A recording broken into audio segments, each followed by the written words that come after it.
एक खूपच धक्कादायक आकडेवारी कालच माझ्या वाचनात आली. एका सामान्य माणसाच्या मनात दिवसाला साधारण 60,000 विचार येतात. बापरे, 60,000? हो ना. आणि यातली सर्वात मोठी आणि धक्कादायक गोष्ट म्हणजे त्यातील जवळपास 80% विचार हे नकारात्मक किंवा भीतीदायक असतात.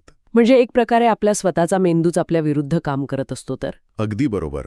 आपण रोज सकाळी उठतो, शरीराच्या स्वच्छतेसाठी आंघोळ करतो, चांगले कपडे घालतो, पण या सगळ्या गडबडीत आपण मनाची स्वच्छता करायला पूर्णपणे विसरून जातो. खरंय, शारीरिक स्वच्छतेइतकीच मनाची स्वच्छताही महत्वाची असते. हो, आणि म्हणूनच आजच्या या सखोल चर्चेत आपण याच विषयावर एक अत्यंत रंजक वैचारिक प्रवास करणार आहोत.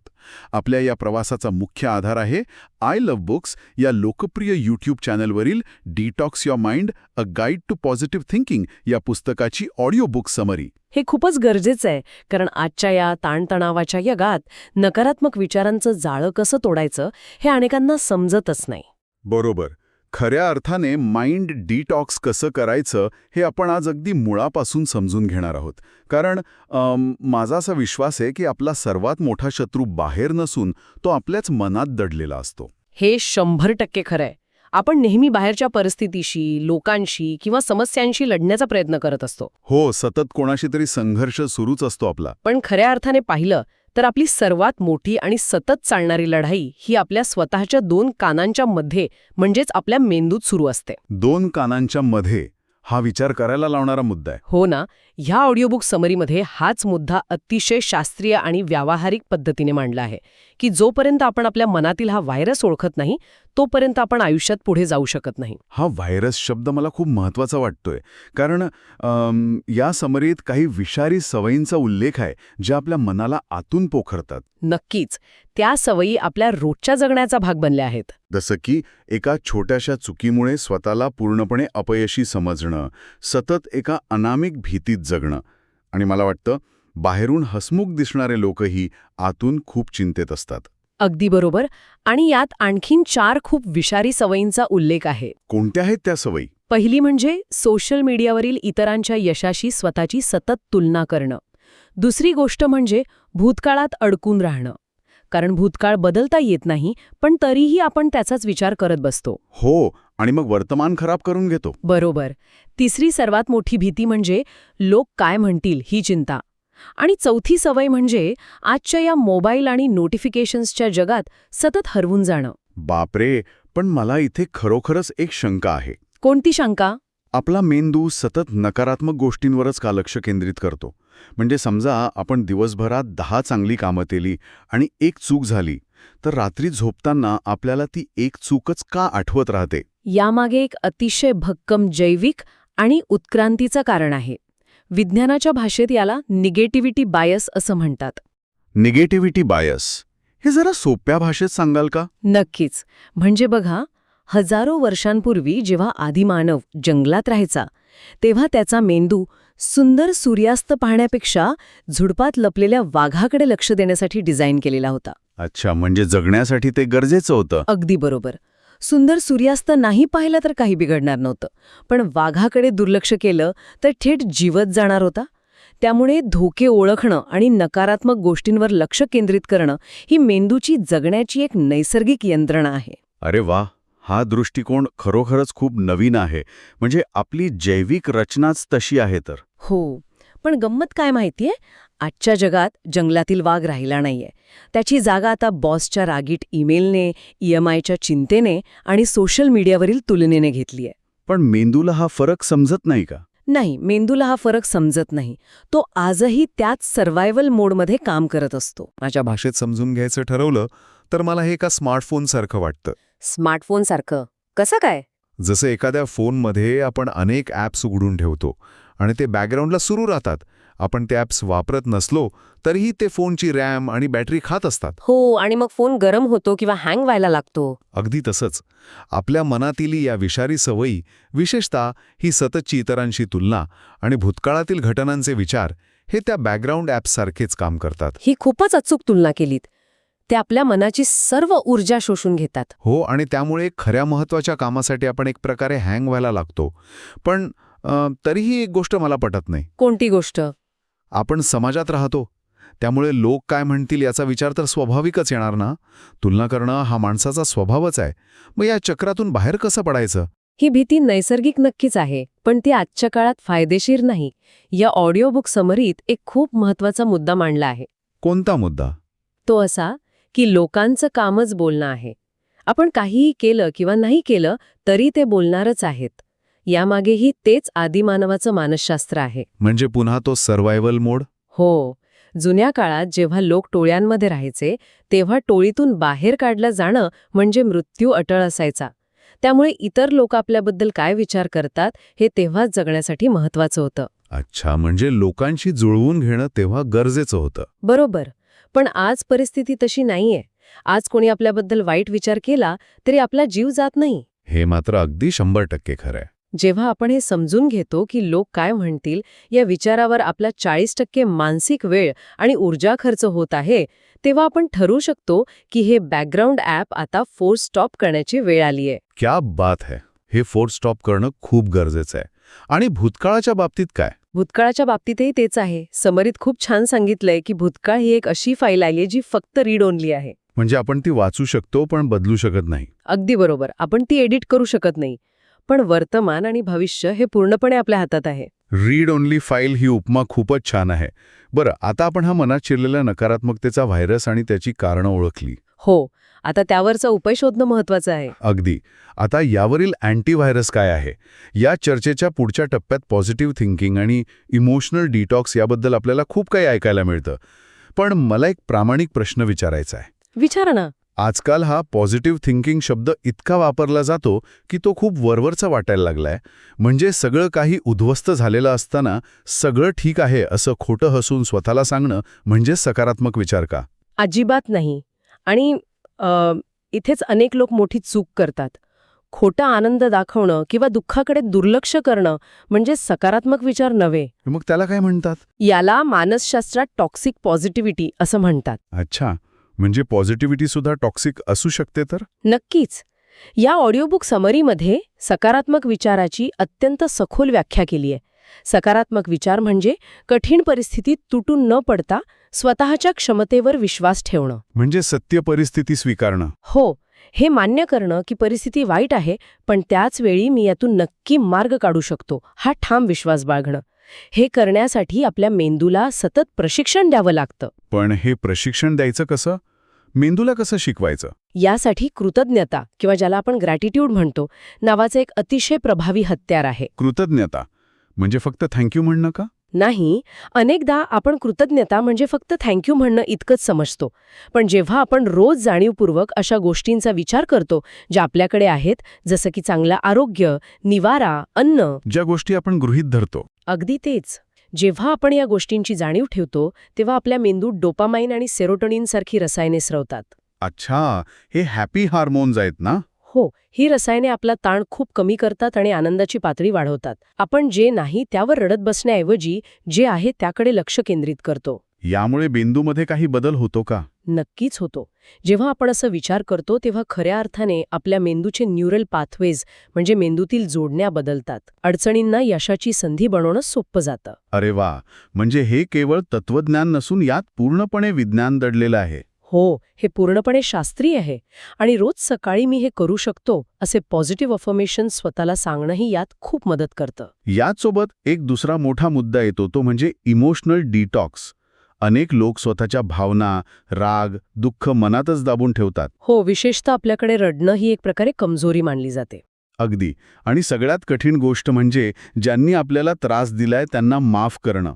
मला हे समजायला थोडं कठीण जातंय. काय कठीण जाते? मला हे एका दगडांनी भरलेल्या जड बॅगसारखं वाटतं. आपण ही जड बॅग पाठीवर घेऊन डोंगर चढण्याचा प्रयत्न करत आहोत. बापरे, ही तर खूपच जड उपमा आहे. हो ना. जोपर्यंत आपण ती खाली ठेवत नाही, म्हणजे आपण त्या व्यक्तीला माफ करत नाही, तोपर्यंत आपला पुढचा प्रवास सोपा होणार नाही. पण समजा एखाद्या व्यक्तीने माझा खूप मोठा विश्वासघात केलाय, त्याला माफ करणं म्हणजे मी त्याला सोडून दिलं असं नाही का होत? तो त्या व्यक्तीचा विजय नाही का? खूपच कळीचा आणि महत्वाचा मुद्दा आहे. आपल्याला वाटतं की माफ न करून आपण समोरच्याला शिक्षा देत आहोत, पण यामागील वास्तव खूप वेगळं आणि धक्कादायक आहे. असं का? राग मनात धरून ठेवणं म्हणजे स्वतः विष पिणं आणि समोरच्या माणसाच्या मरणाची वाट पाहणं. बापरे, स्वतः विष पिऊन दुसऱ्याच्या मरणाची वाट पाहणं हे खूपच भयंकर पण सत्य आहे. होय. जेव्हा आपण एखाद्याबद्दल मनात प्रचंड राग धरून ठेवतो, तेव्हा आपल्या शरीरात कॉर्टिसॉल नावाचं स्ट्रेस हार्मोन सतत वाहत असतं. आणि या हॉर्मोनचे शरीरावर काय परिणाम होतात?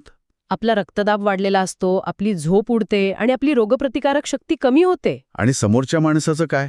समोरचा माणूस कदाचित त्याच्या आयुष्यात खूप मजेत असेल. त्याला माहीतही नसेल की आपण इथे आतल्या आत जळत आहोत. हे खरंच डोळे उघडणार आहे. त्यामुळे या समरीत दिलेला धडा असा आहे की आपण समोरच्याला माफ करतो ते त्यांच्या उपकारासाठी नाही, तर ते आपण स्वतःच्या मानसिक शांततेसाठी करतो. म्हणजे स्वतःला त्या विषापासून मुक्त करण्यासाठी. अगदी बरोबर. तो राग सोडून देणं हे स्वतःला बरं करण्यासारखं आहे.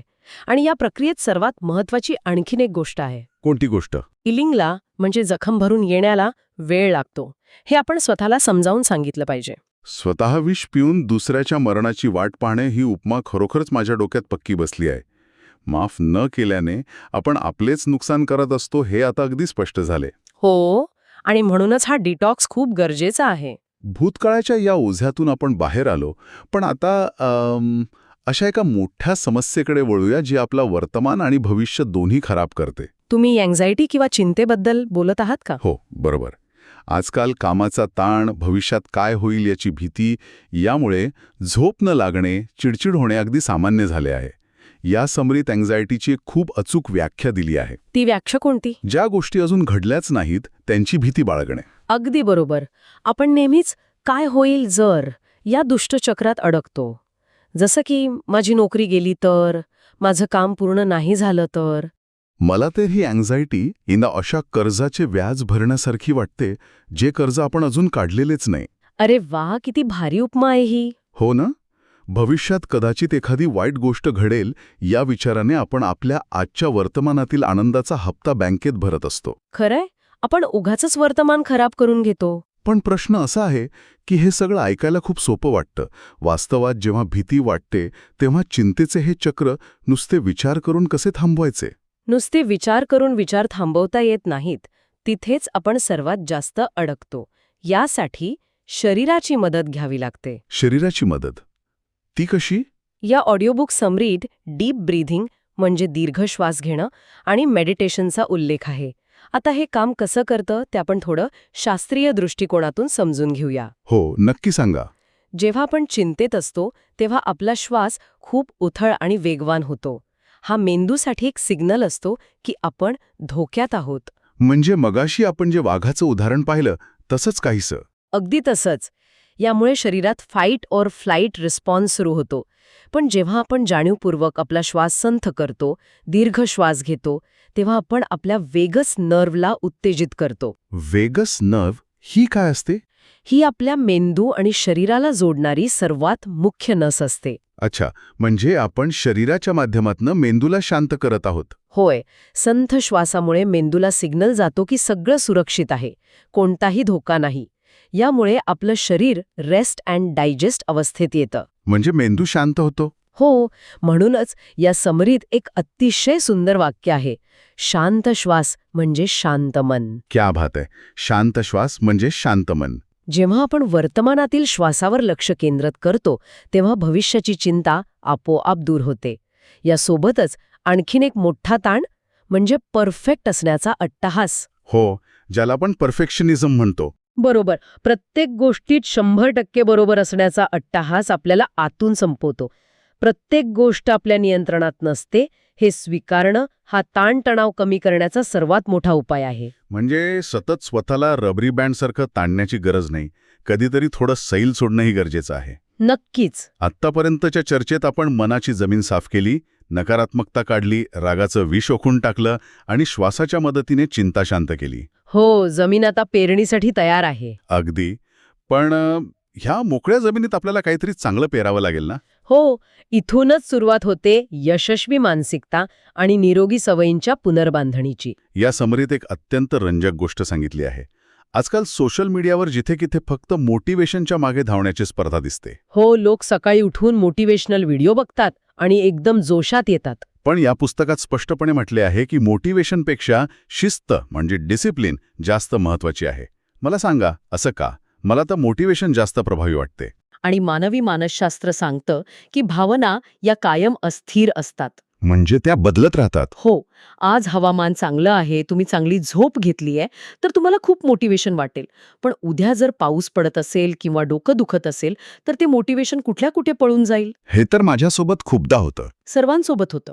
मोटिवेशन ही एक ठिणगीसारखी असते, जी तुम्हाला सुरुवात करायला ऊर्जा देते. पण रोजच्या प्रवासात जेव्हा खऱ्या अर्थाने कंटाळा येतो, तेव्हा ती ठिणगी विझून जाते. मग तिथे कोणती गोष्ट काम करते? तिथे शिस्त किंवा डिसिप्लिन काम करते. शिस्त हे एक इंजिनसारखं असतं. तुम्हाला आतून आवडत असो वा नसो, तुम्ही ठरवलेली गोष्ट करणं म्हणजे शिस्त. म्हणजे मूड नसतानाही काम करणं. अगदी. या ऑडिओबुक समरीमध्ये एक अत्यंत प्रभावी उदाहरण दिलं आहे. पाण्याचा एक थेंब सतत एकाच ठिकाणी पडला तर तो कठीण दगडालाही कापू शकतो. पण पाण्याचा थेंब तर खूप मऊ असतो ना? हो, थेंब मऊ असतो, पण त्याची खरी ताकद त्याच्या सातत्यात म्हणजे कन्सिस्टन्सीमध्ये असते. जर तो थेंब महिन्यातून एकदा पडला तर दगडावर काहीच परिणाम होणार नाही. बरोबर. पण जेव्हा तो शिस्तीने रोज त्याच जागी पडतो, तेव्हा तो त्या कठीण दगडाचाही आकार बदलतो. आपल्या सवयींचंही अगदी तसंच आहे. म्हणजे रोज सातत्याने करणं महत्वाचं आहे. हो, मेंदूमध्ये न्यूरोप्लास्टिसिटी नावाची एक संकल्पना असते. न्यूरोप्लास्टिसिटी म्हणजे नक्की काय? म्हणजे आपण जी गोष्ट वारंवार करतो त्याचे मार्ग मेंदूत पक्के होत जातात. सुरुवातीला एखादी चांगली सवय लावताना खूप त्रास होतो, कारण मेंदूत तो रस्ता कच्चा असतो. अच्छा, म्हणजे मेंदूला सवय नसते. हो, पण शिस्तीने तीच गोष्ट मोजतेल्यावर तो रस्ता डांबरी हायवेसारखा गुळगुळीत होतो आणि मग ती सवय आपली प्रवृत्ती बनते. यशाचा प्रवास हा एका दिवसाचा नसतो. आपली स्पर्धा इतरांशी नसून कालच्या स्वतःशी असली पाहिजे. पाण्याचा थेंब आणि दगड हे उदाहरण खरोखरच खूप प्रेरणादायी वाटतं. पण वास्तवात बोलायचं झालं तर सकाळी उठल्यावर पहिले काही मिनिटे स्वतःला देणे आणि मोबाईल न बघणे हा सल्ला नेहमी दिला जातो. हो, निरोगी सवयींसाठी ते खूप महत्वाचं आहे. पण सकाळी अलार्म बंद करतानाच आपला हात नकळत व्हॉट्सॲप किंवा इंस्टाग्रामकडे जातो आणि तिथेच अर्धा तास संपतो. ही सवय कशी मोडायची? यासाठी आपल्याला आपल्या डोपामाइन बेसलाईन बद्दल समजून घ्यावं लागेल. डोपामाइन बेसलाईन ते काय असतं? बघा, सकाळी उठल्याबरोबर जेव्हा आपण मोबाईल पाहतो आणि नवीन मेसेजेस वाचतो, तेव्हा मेंदूला त्वरित डोपामाइनची म्हणजे आनंद देणाऱ्या रसायनाची सवय लागते. म्हणजे सकाळीच आपण मेंदूला ती सवय लावतो? हो. मग दिवसभर मेंदू तीच जलद उत्तेजना शोधत राहतो आणि आपल्याला कोणत्याही कठीण कामात लक्ष केंद्रित करता येत नाही. म्हणून सकाळी उठल्यापासून पहिले 30 ते 60 मिनिटं मोबाईलपासून दूर राहणं अत्यंत आवश्यक आहे. मग त्या वेळात काय करायचं? हा वेळ स्वतःच्या मनाची तयारी करण्यासाठी, शांत बसण्यासाठी किंवा एखादं चांगलं पुस्तक वाचण्यासाठी दिला पाहिजे. कारण चांगले विचार हे मनासाठी हेल्दी फूड सारखे असतात. जर दिवसाची सुरुवात शांततेने झाली तर संपूर्ण दिवस शिस्तीत घालवणं सोपं जातं. अगदी बरोबर. आपण या चर्चेच्या आता अंतिम आणि सर्वात महत्त्वाच्या टप्प्याकडे आलो आहोत. हो, आता आपण निष्कर्षाकडे येत आहोत. आपण नकारात्मक विचार काढले, सवयी बदलल्या, शिस्त लावली. पण या सगळ्याचा अंतिम हेतू काय आहे? आपण हे सगळं का करत आहोत? हा खूप महत्वाचा प्रश्न आहे. या ऑडिओबुक समरीच्या शेवटी या प्रश्नाचं उत्तर अतिशय सुंदर पद्धतीने दिले आहे.